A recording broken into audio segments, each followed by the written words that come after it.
बिहार में जिस एसआईआर को लेके, एसआईआर का मतलब आप समझ रहे हैं, स्पेशल इंटेंसिव रिवीजन। जो वोटर लिस्ट का जो रिवीजन होना है, अगर हम आम बोलचाल की भाषा में कहें, जो वोटर मतदाता सूची है उसका पवित्रीकरण,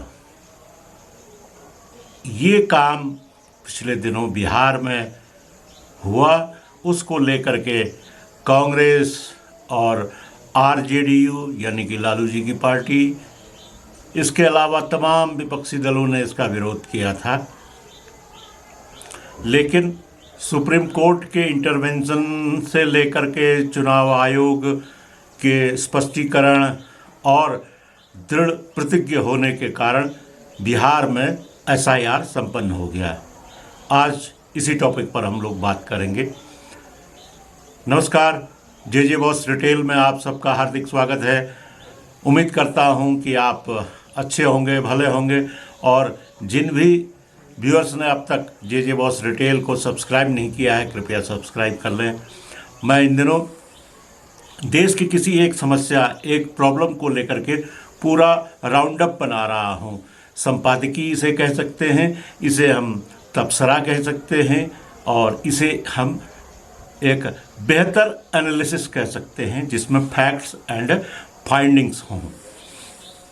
आइए शुरू करते हैं एसआईआर को लेकर के।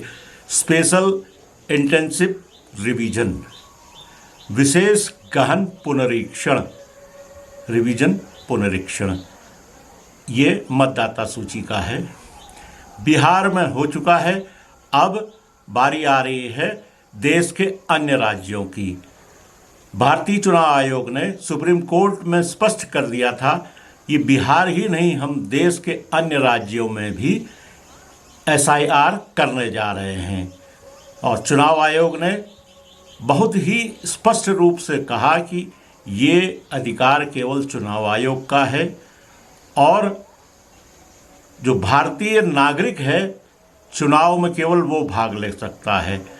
अगर ये संविधान कहता है कि इंडियन नेशनल होना चाहिए, तो इसकी व्यवस्था भी चुनाव आयोग को ही करना है।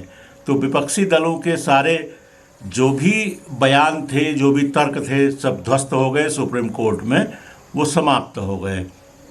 हाँ, ये है कि आप जो 11 दस्तावेज हैं उनमें एक दस्तावेज और शामिल करिए, ये है आधार। तो आधार शामिल किया चुनाव आयोग ने, लेकिन चुनाव आयोग ने स्पष्ट कर दिया सुप्रीम कोर्ट में कि महोदय, जो आधार एक्ट है उसकी धारा 9 ही है, वो कहती है कि ये आधार कोई न तो नागरिकता का प्रमाण है और न ही इससे जो है आपका रेजिडेंस का एड्रेस वेरीफाई होता है, यानी कि स्थायी निवास प्रमाण पत्र भी नहीं है। आधार केवल एक पहचान पत्र है कि हाँ भाई, आपका नाम ये है, चेहरा ये है, और आप वही व्यक्ति हैं जिसका नंबर ये आधार कार्ड नंबर है, बस। तो बहरहाल होते करते बिहार में एसआईआर संपन्न भी हो गया। अब वहाँ चुनावी प्रक्रिया शुरू हो चुकी है।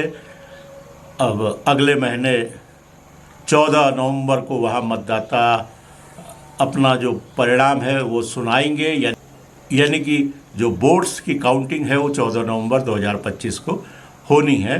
तब पता चलेगा बिहार में अगला मुख्यमंत्री कौन बनेगा और किसका वहाँ पर शासन रहेगा। एक तरफ ये प्रक्रिया चल रही है,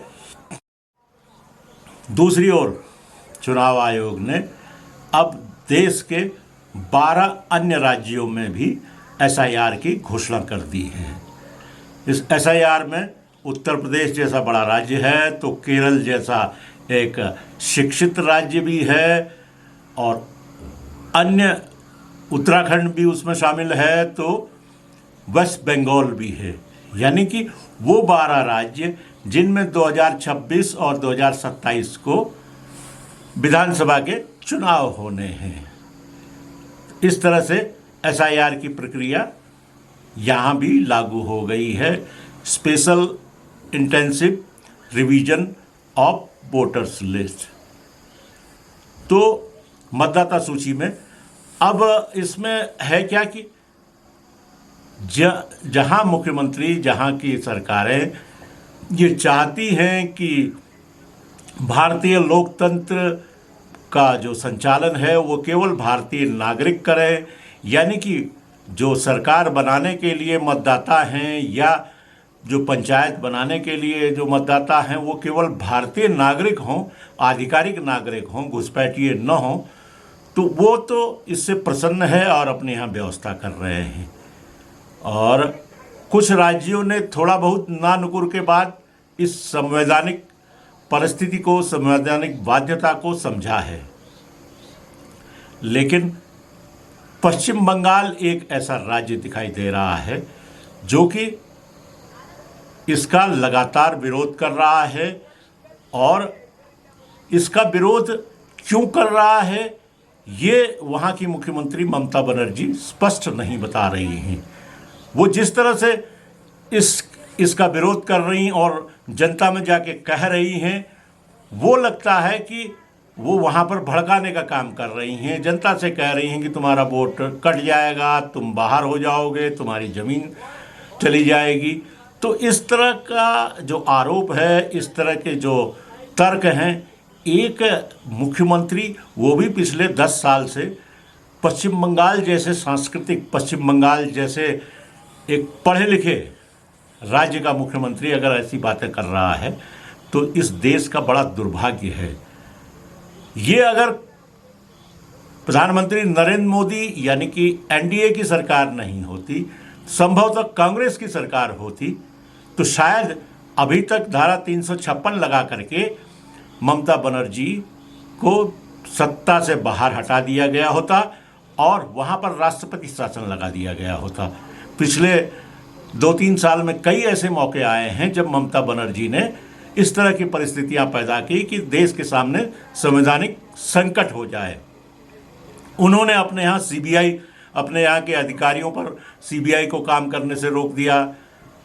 इसी तरह से एनआईए या जो भी संघीय जो हमारे बल हैं, फोर्स हैं, उनको वहाँ पर बिना अनुमति के नहीं जाने दिया। और अनुमति तब मिलेगी जब वहाँ वो जिसके विरुद्ध कार्रवाई होनी है वो उस सतर्क हो जाए, तो उसका पर्पज ही खत्म हो जाता है।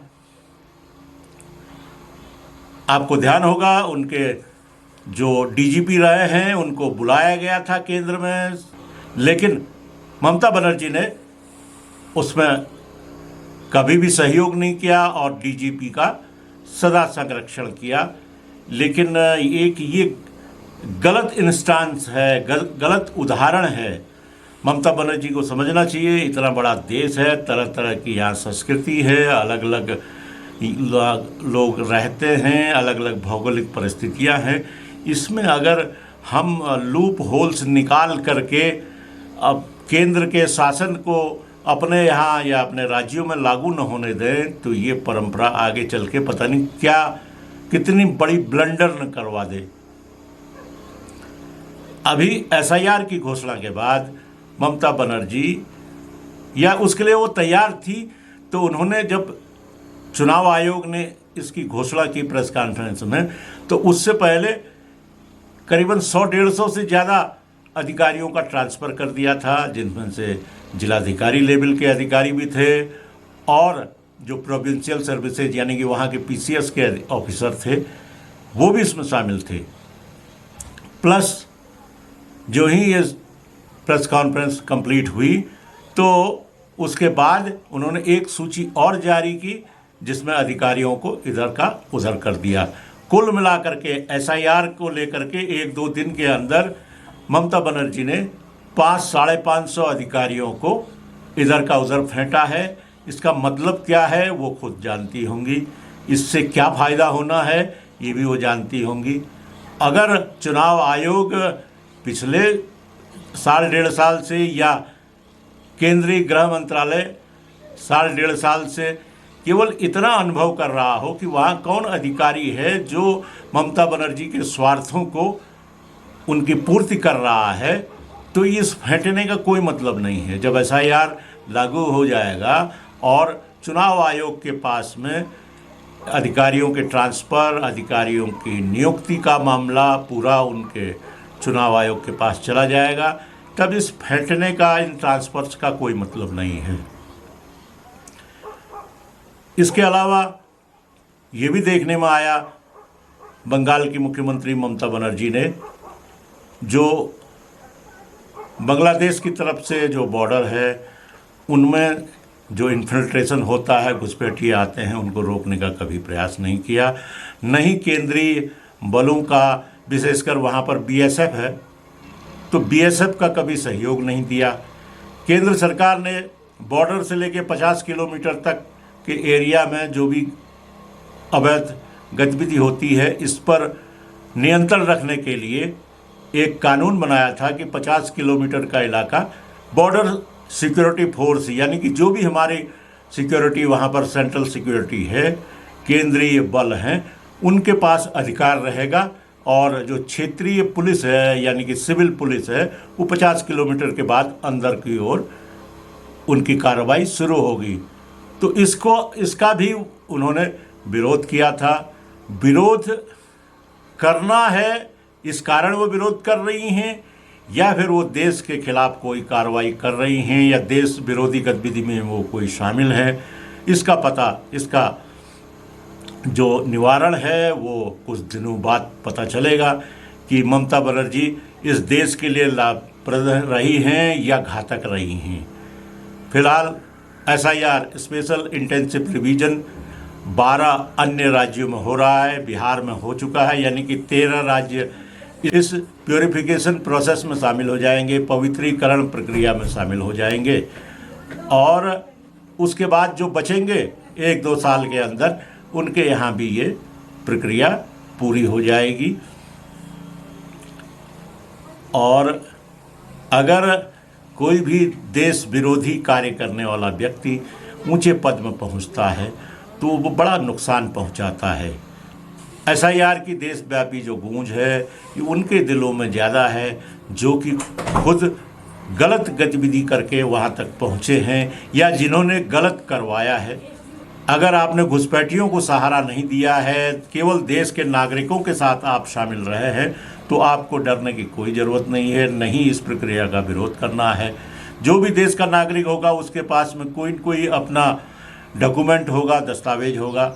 जो बाहरी लोग होंगे उनके पास ज़रूर ये कोई दस्तावेज न हो, और इन दस्तावेज़ों में जिनको चुनाव आयोग शामिल नहीं कर रहा है, जैसे राशन कार्ड हो गया, आधार हो गया, तो ये इसकी बनने की प्रक्रिया कुछ ऐसी रही है कि थोड़ा इसकी लगाम ढीली रही है। तो ये पासपोर्ट का स्थान तो आधार ले नहीं सकता है, लेगा भी तो पहले इसका भी प्योरिफिकेशन करना होगा। अब आज के वीडियो को यहीं पर समाप्त करें। अगर आपको अच्छा लगा हो तो कृपया इसे लाइक करें, शेयर करें। जिन भी व्यूअर्स ने अब तक जे बॉस रिटेल को सब्सक्राइब नहीं किया है, कृपया सब्सक्राइब कर लें। आज यहाँ पर ठंड बहुत है और बाहर प्रकृति की गोद में बैठ करके मैं आप लोगों के लिए वीडियो बना रहा हूँ। अगर अच्छा लगे तो कृपया इसे लाइक करें, शेयर करें, और जिन भी व्यूअर्स ने अब तक जे बॉस रिटेल को सब्सक्राइब नहीं किया है कृपया सब्सक्राइब कर लें। इन्हीं शब्दों के साथ आपसे विदा लेता हूँ। बहुत बहुत धन्यवाद, नमस्कार।